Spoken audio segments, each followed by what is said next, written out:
Sabe, às vezes as lições mais importantes da vida estão escondidas nos lugares mais simples. E hoje, a gente vai analisar um documento que à primeira vista não parece nada demais, mas que revela uma profundidade incrível. Bom, vamos lá então. A nossa fonte é um plano de aula de educação física, isso mesmo, para alunos do sexto ano, lá da Escola Bom Jesus da Lapa. Foi preparado pelo professor Marlon Melquiades, com data de 24 de fevereiro de 2026. Parece só burocracia, um papel de rotina da escola, né? Mas o que ele ensina de verdade vai muito, muito além.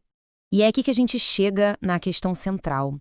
O que uma aula que usa, sei lá, garrafa PET e bola de meia pode ensinar sobre habilidades que são essenciais para a vida?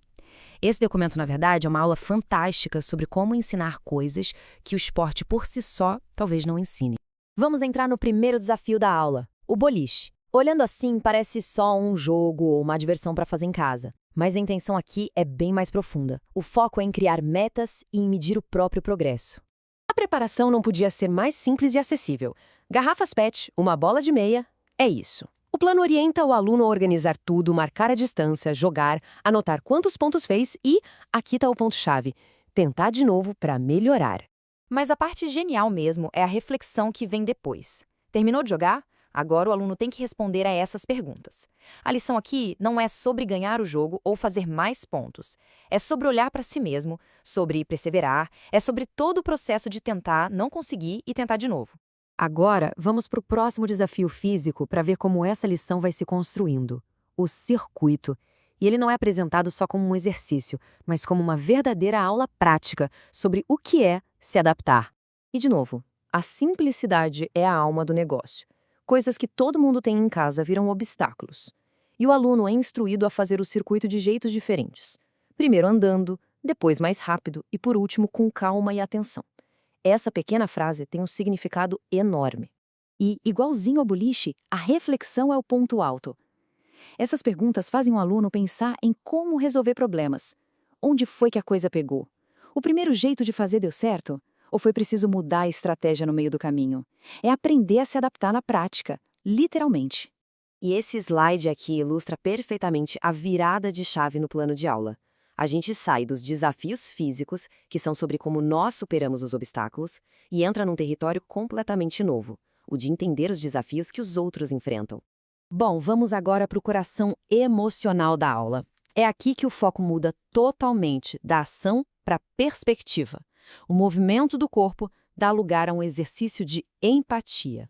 O jogo das emoções é basicamente um jogo de mímica, mas com um propósito muito, muito claro. O aluno sorteia uma situação e tem que representar aquilo sem usar uma palavra sequer. É um exercício que força a pessoa, por um instante, a se colocar no lugar da outra. E aqui está o pulo do gato, o ponto crucial. As perguntas que vêm depois da mímica. Como essa pessoa pode se sentir?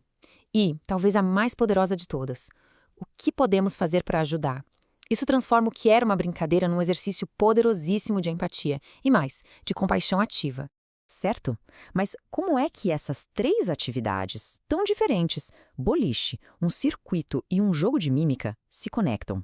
Qual é o fio que amarra tudo isso numa única aula, numa única lição? O próprio plano de aula nos dá a resposta, preto no branco.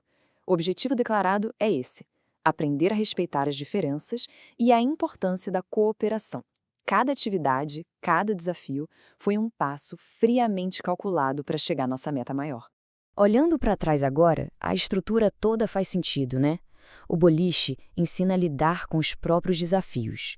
O circuito ensina a se adaptar aos obstáculos do mundo. E o jogo das emoções ensina a entender os desafios dos outros. Juntas, todas essas habilidades constroem a base para uma cooperação de verdade. Esse plano de aula prova que a educação mais transformadora pode vir das fontes mais simples. Isso deixa uma reflexão para a gente, né? Onde mais no nosso dia a dia, em atividades que parecem tão banais, estão escondidas grandes lições sobre como sermos pessoas melhores?